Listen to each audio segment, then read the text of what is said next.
kalau di Sultra itu ataupun keseluruhan luar Jawa, terutama tantangan paling besar adalah tantangan geografis. Kalau di Jawa itu sebagian besar tantangannya demografis. Dan Kaltara. Iya. Nah, kemudian setelah itu Bapak bertugaslah di DIY. Siap. Yang mana kemarin kita tahu DIY ini tidak mengadakan pilgub gitu. Kita sampaikan tadi itu ternyata setelah kita searching, dia kabupaten terjarang di Indonesia. Oke. Ya, jadi kepadatannya 1 orang per kilometer persegi, bisa dibayangkan. Dan di Temanggung juga alhamdulillah kemarin kita terbaik Pak saat pemilu Pak. Ini kita dapat penghargaan satker terbaik se-Jawa Tengah Pak. Siap. Jadi Pak Tri Tujana tidak salah pilih memilih Temanggung untuk dikunjungi pertama. Berarti ini satu prinsip ya. Nah, jadi jalan terbaik itu jalanin saja.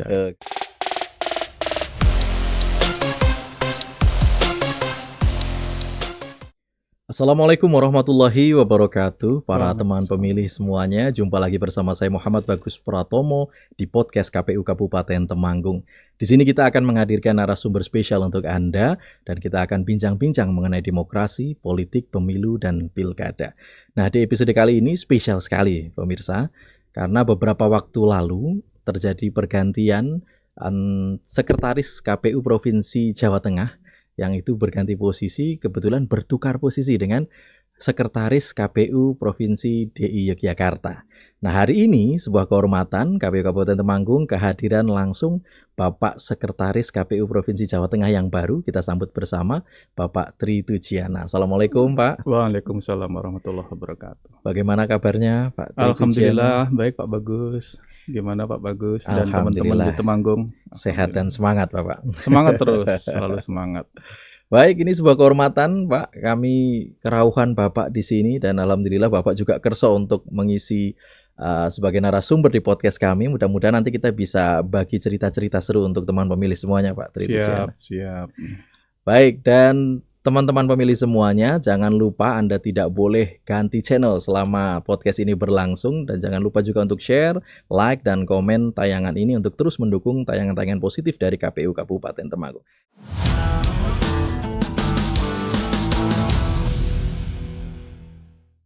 Kita akan lanjut ngobrol dengan Pak Tri Tujana. Pak Tri Tujana, kita kemarin sudah melewati pesta demokrasi yang bersejarah. Bagaimana ini diadakan serentak seluruh Indonesia untuk pertama kalinya, juga bahkan ada pilkadanya di tahun kemarin Pak Tri Tujana. Reviewnya atau tanggapan Bapak setelah akhirnya kita melalui hajatan besar itu seperti apa akhirnya Pak? Terima kasih Pak Bagus. Kami merasakan kan kita untuk melaksanakan pemilu ya, itu mulai dari perencanaan, kemudian actionnya, kemudian sampai dengan pelaksanaan dan evaluasi. Kalau semua mulai dari perencanaan kita menikmati dan juga betul-betul menghayati, dan akhirnya ketika dilaksanakan pada hari H, kesemuanya sesuai dengan yang diharapkan, sesuai dengan regulasi, insya Allah enak semuanya. Dan alhamdulillah yang jelas banyak indikator yang keberhasilan tersebut nanti bisa kita lihat contohnya. Tidak ada gugatan, tidak ada PSU dan sebagainya, itu merupakan kebahagiaan kita tersendiri bagi penyelenggara. Jadi clear, sudah dapat selesai sesuai dengan harapan, sesuai dengan estimasi, dan tidak menyimpang dari regulasi, itu merupakan prestasi yang amat sangat luar biasa. Kepuasan tersendiri ketika akhirnya perjuangan sekian panjang itu. Apalagi serentak yang pertama dan kalau yang sebelum-sebelumnya kan serentaknya itu ada beberapa daerah serentak, daerah lain ada yang belum. Tapi kemarin kan seluruh Indonesia. Ya, itu kan sesuatu yang luar biasa.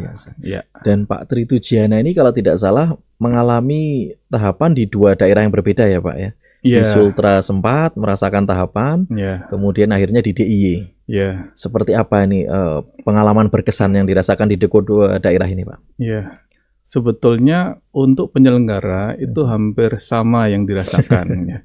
Jadi kita dalam hal ini sebetulnya kan Satker Satuan Kerja dalam ranah-ranah politik begitu, dalam ranah politik.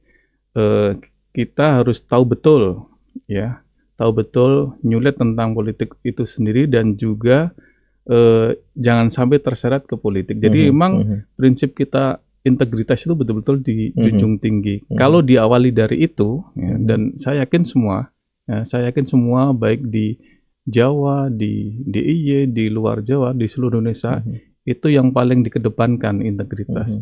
Dan kalau udah megang itu, insya Allah bagi penyelenggara itu satu modal yang sudah sangat besar untuk menentukan kesuksesannya, integritas itu.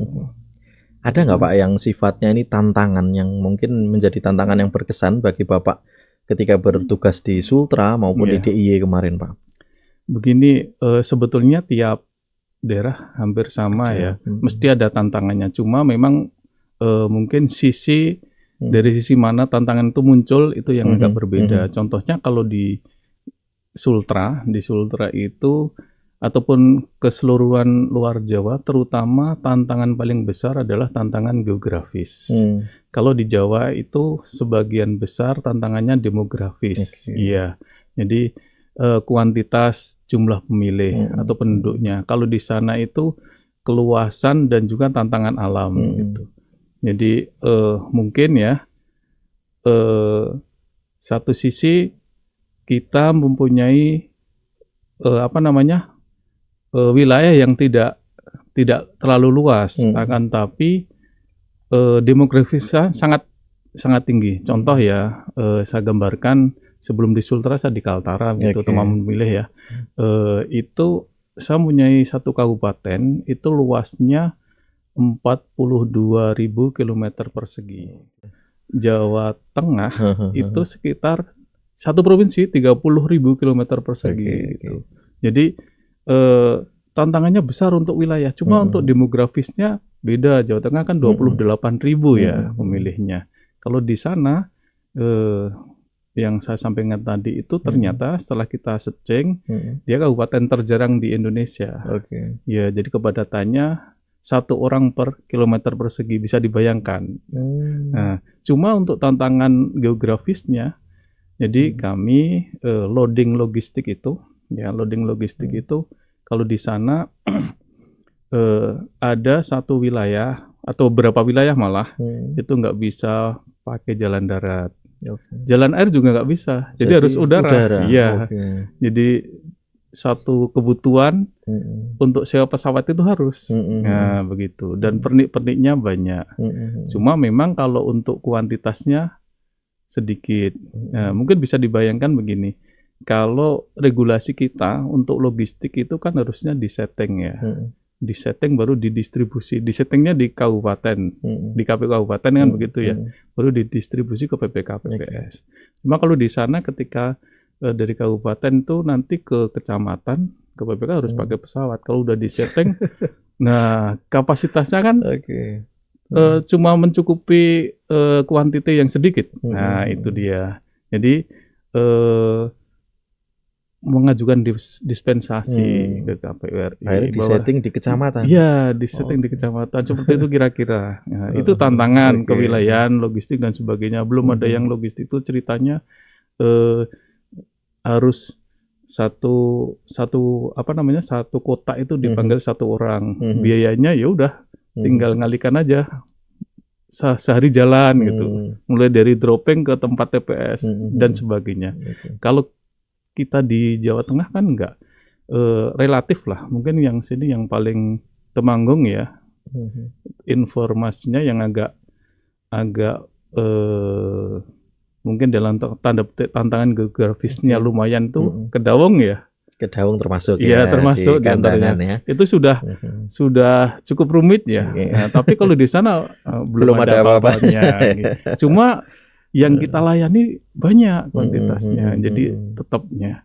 Jadi kalau di sana itu DPT ya, DPT untuk Pilgub waktu itu 2020 ya, itu satu provinsi 420.000 provinsi. Satu provinsi. Di Berarti sini mungkin masih lebih banyak kabupaten Temanggung ya pemilihnya betul. ya. Cuma luas wilayahnya kayak gitu. Nah, di sini di Provinsi Jateng kan 28 juta. 28 juta.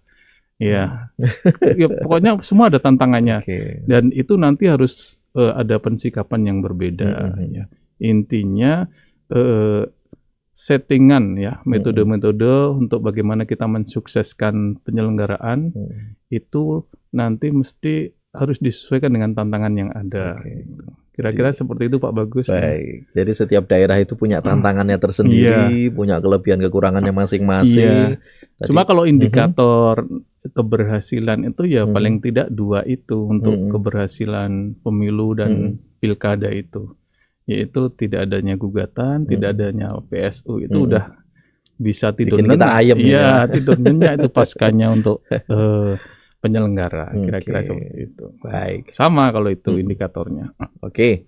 Tadi terkait tantangan geografis, demografis ini lebih kepada daerah-daerah di luar Jawa tadi yang Pak Tridujana sampaikan pernah di Sultra dan Kaltara. Nah, kemudian setelah itu Bapak bertugaslah di DIY. Siap. Yang mana kemarin kita tahu DIY ini tidak mengadakan pilgub gitu ya Pak ya. Iya, betul. Nah, ketiadaan pilgub ini bagi Bapak apakah hal yang disyukuri sehingga Bapak bisa lebih tenang ketimbang teman-teman di provinsi lain, atau kemudian bikin Bapak gregetan pengen ikut berlari seperti teman-teman yang lain?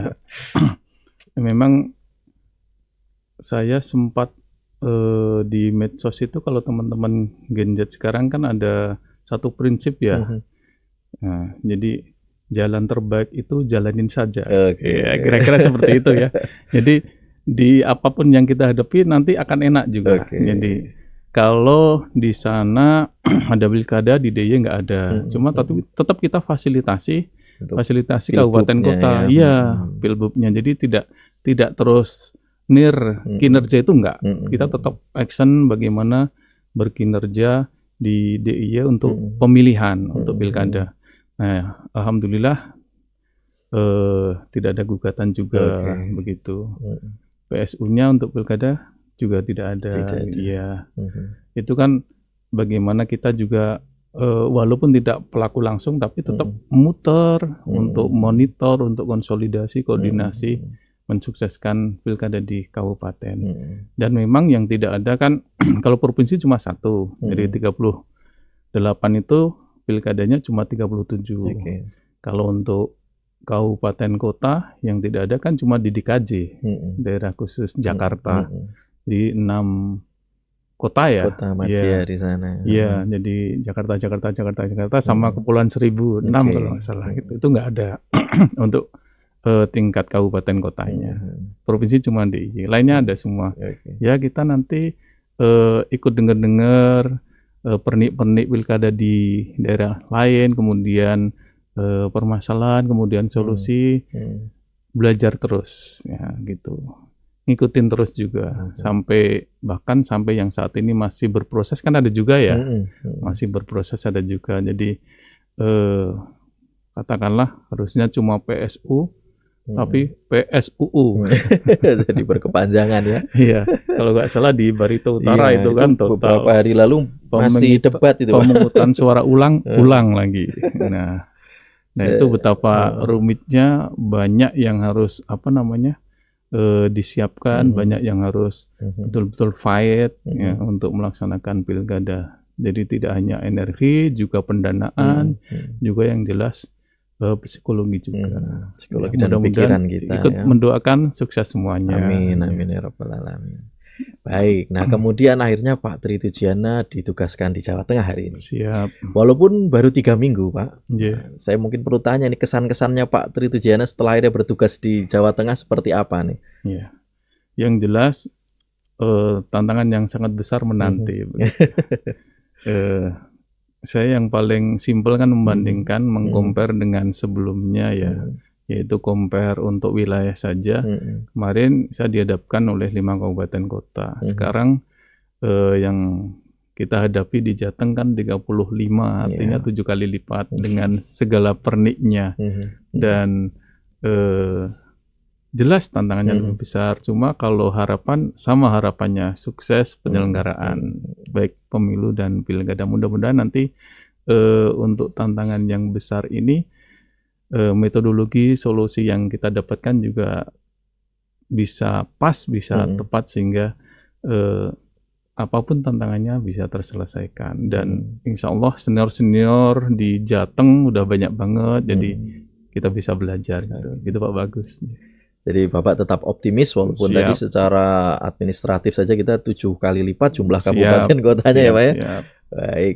Nah ini yang menarik, Pak Tri Tujiana itu di awal masa tugasnya ini, kenapa Bapak memilih Temanggung sebagai kabupaten kota yang pertama kali Bapak kunjungi ini? Alasan Iya, dibalik itu apa, saudara Pak? Ya, alasannya ya pengen aja. Gitu ya. Apa Ya, yang paling menarik dari kami sehingga Bapak berkunjung pertama ke sini?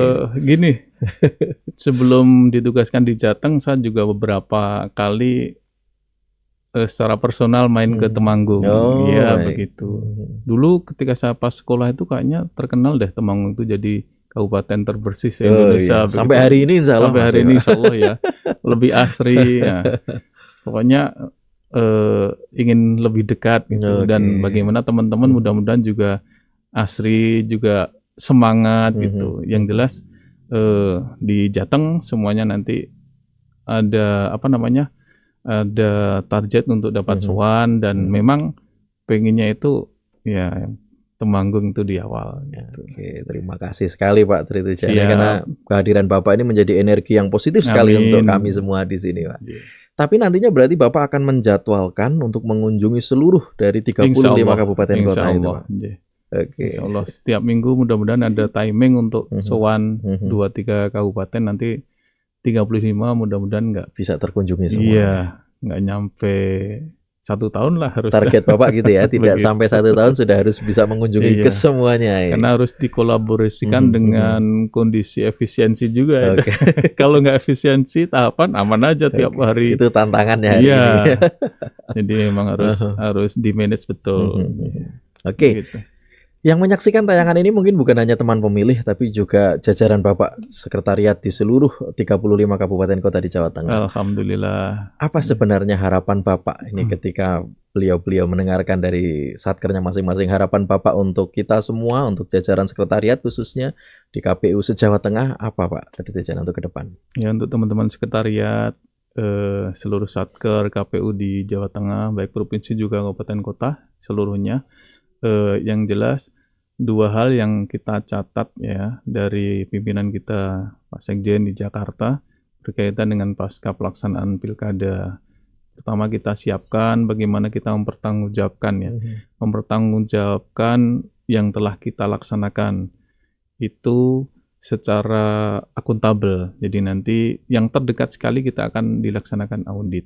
Nah, itu lebih bersemangat bagaimana menyiapkan eviden-evidennya dan juga pertanggungjawabannya. Dan saya yakin untuk Jawa Tengah keseluruhan tidak ada menjadi masalah. Kemudian selanjutnya juga kita siapkan praktis ini sampai dengan kita dapatkan regulasi tentang pemilu dan pilkada. Kalau nomenklatur kemarin ya Pak Bagus ya, kalau besok kan lokal dan nasional ya, lokal dan nasional. Itu kita memperkuat diri teman-teman, jadi jadikan satker yang betul-betul, kantor yang betul-betul. Artinya begini, kita untuk mengupgrade kinerja yang berkaitan non-tahapan, yang tentang kesatkeran, tentang kantor, itu pertanggungjawaban keuangan, kemudian arsip, kemudian penataan logistik pemilu pemilihan, itu akan lebih bisa fokus ya. Karena selama ini mungkin tetap kita laksanakan, cuma kan kita beririsan dengan kegiatan tahapan. Itu akan lebih semangat, dan mudah-mudahan sebelum regulasi pemilu nasional dan lokal muncul, itu semua sudah clear PR-PR kita itu. Dan tetap jaga semangat untuk berkinerja. Dan walaupun dalam koridor saat ini di tahun 2025 itu koridornya, rezimnya untuk keuangan itu efisiensi tidak menjadi masalah, tapi kita tetap produktif.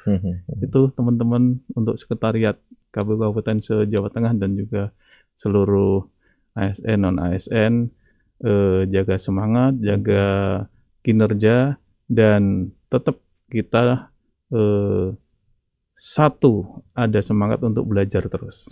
Demikian Pak Bagus. Jadi ada kendala-kendala apapun itu jangan jadikan alasan untuk mengendorkan semangat gitu ya. Tadi Pak Tri Tujiana pesannya seperti itu. Dan sekaligus tadi jawaban Pak Tri Tujiana ini menjawab pertanyaan publik yang banyak sekali kemarin Mhm. bertanya KPU ini setelah tahapan lalu Iya. ngapain gitu ya. Ya, Tadi Pak sebetulnya Tritujana, simpel loh. mhm, Kita kan ada web ya Pak Bagus ya. oke, Dan semua kegiatan kita kan kita share terrecord di di web. sana, Jadi oke. kita lihat aja di web kegiatannya KPU Mhm, Temanggung satu minggu, satu bulan mhm, ini apa aja bisa dilihat bahwa mhm, kita betul-betul produktif. mhm, Tidak ada hari yang tanpa kinerja mhm. begitu. Website dan medsos ya Iya, Pak ya? kan ada itu. Jadi Mhm, baik. mesti kan bagian dari keterbukaan kita up kan, Mhm, ya mhm, gitu. Bisa dilihat. Ya. baik. Atau langsung dari medsos kita kan juga Mhm, banyak output yang bisa ditampilkan di situ, bisa dicek. ya. Terima kasih semuanya. Nah, kalau kemarin di masa tahapan ini kan Hmm, banyak sekali kegiatan kita ini yang melibatkan secara langsung masyarakat ya, Pak Tri siap. ya. Artinya kita mengundang mereka, kita Mm-mm. melibatkan mereka untuk bisa menghadiri kegiatan-kegiatan KPU. Nah, setelah tahapan ini apakah masih ada kegiatan-kegiatan yang nanti sifatnya melibatkan secara langsung masyarakat di dalamnya, Pak? Ya, sebetulnya itu PR kejelian kita Mhm, selaku penyelenggara. Jadi mhm, sebetulnya masih banyak yang bisa kita explore untuk mhm, penyelenggaraan persiapan election yang akan mhm, datang. Tapi memang eh, yang lebih pas itu segmentatif gitu. mhm, Jadi misalnya kita garap segmen pemula itu mhm. teman-teman siswa, Pelajar ya. pelajar Mhm, gitu kan kita garap, kemudian segmen-segmen perempuan, agama mhm, dan sebagainya. Itu masih banyak oke. bagaimana menumbuhkan bahwa partisipasi mungkin diawali dari masuk di daftar pemilih, kita kan Mhm, berkelanjutan ya. mhm, mhm, Itu mhm, juga sudah apa namanya? Sudah kita bangun komitmennya. Itu mhm, masih banyak yang bisa kita mhm, jawel untuk mhm. berkinerja di penyelenggara gitu. Baik. Ya, memang kalau secara umum masyarakat luas tidak, tapi segmentatif masih bisa tetap Kita libatkan eksis. Iya, secara aktif ya. siap. Jadi di Iya, pemutakhiran data pemilih siap. berkelanjutan, kita tetap bisa Ya, menggandeng elemen iya. masyarakat, Bahkan apalagi sekarang di yang paling sosialisasi. ini Jin, yang paling Mhm. up sekarang kan yang berkelanjutan tidak hanya daftar pemilih ya, untuk Oke, parpol juga kan. Ya, oke, sipol ya juga sipol ya. itu kan Mhm, jadi beliau-beliau yang di partai politik itu untuk mhm. datanya di-up terus Oke. biar nanti ketika Verpol Mhm, bisa kita kan mau election, mau mhm, pemilihan mhm, itu kan ada verifikasi ya itu mhm, lebih mhm. lebih siap datanya. Oke. Iya. Jadi Terutama ada perguliran PDPB, iya, sipol berkelanjutan, siap. dan sosialisasi pendidikan Iya, berkelanjutan juga nih. iya. Oke. Apalagi yang pemula itu nggak Mhm, habis-habisnya. mhm, mhm. Iya, Oke, disitulah urgensinya kita bagian dari keluarga besar KPU harus tetap semangat, kemudian siap. performa kinerjanya tetap harus ditingkatkan karena kita Hmm. masih terus berkarya untuk seluruh pemilih dan masyarakat luas gitu ya. Baik, nah harapannya Pak Tri Tujiana setelah pesta demokrasi kemarin sudah kita lewati, untuk demokrasi di Jawa Tengah khususnya akan seperti apa harapan Bapak ke depan untuk kita menjelang nanti pemilu yang berikutnya lagi, Pak? Iya. Yang jelas kalau kita selalu penyelenggara itu kan ada hak konstitusi yang harus ditegakkan ya. Hmm. Hak konstitusi itu yaitu kita menegakkan biar semua warga negara bisa menggunakan hak pilihnya. Hmm. Itu harapan. Jadi artinya ketika digunakan hak pilihnya itu berarti partisipasi kita meningkat ataupun Hmm. tinggi. Hmm. Harapan kita salah satu indikator ya nanti kesuksesan pemilu dan Hmm. pemilihan untuk yang Hmm. akan datang selain tadi tanpa ada gugatan, tanpa Hmm. ada PSU ya jelas partisipasi itu tinggi. Harapannya Hmm. itu nanti menjadi PR semua Satker, semua Hmm. KPU Hmm. kita untuk meningkatkan partisipasi dan Hmm. itu amat sangat efektif kita implementasikan di masa-masa ini Hmm. sebelum Hmm. election berjalan. Demikian. Baik, Mudah-mudahan nanti semakin tinggi partisipasi. partisipasinya, Hmm. semakin melek demokrasi seluruh Oke, masyarakat. itu harapan Bapak untuk seluruh pemilih di Jawa Tengah khususnya, nggih. Dan di Temanggung juga alhamdulillah kemarin kita terbaik Pak saat pemilu Pak. Alhamdulillah, Ini kita mantap. dapat penghargaan Oh Satker iya iya, terbaik se-Jawa Tengah Pak. siap. Jadi Pak Tri Tujana tidak salah pilih memilih Temanggung untuk Nah, dikunjungi pertama. berarti ini bocorannya belakangan. Baik, sekali lagi terima kasih Pak Siap. Tri Tujana atas rawuhnya dan juga sharing Iya. informasinya kepada kita semuanya. Tentu kita mendoakan Bapak senantiasa sehat, diberi Amin. kemudahan kelancaran dalam bertugas selama menjadi sekretaris di KPU Provinsi Jawa Tengah. Amin. Mohon doa restunya seluruh teman pemilih di Temanggung, di Jawa Tengah. Baik. Terima kasih Pak Bagus. Yes. Baiklah teman pemilih semua, itu tadi bincang-bincang kita bersama Pak Tri Tujiana, Sekretaris KPU Provinsi Jawa Tengah. Dan tentu saja kita nanti masih akan lanjutkan di episode-episode selanjutnya dengan tema dan tamu lain yang tidak kalah menarik. Untuk itu jangan lupa subscribe dan juga like, komen, dan share tayangan-tayangan obsesi, obrolan seru seputar demokrasi KPU Kabupaten Temanggung. Saya Muhammad Bagus Pratomo, ini waktunya saya undur diri. Wassalamualaikum warahmatullahi wabarakatuh. Waalaikumsalam warahmatullahi wabarakatuh.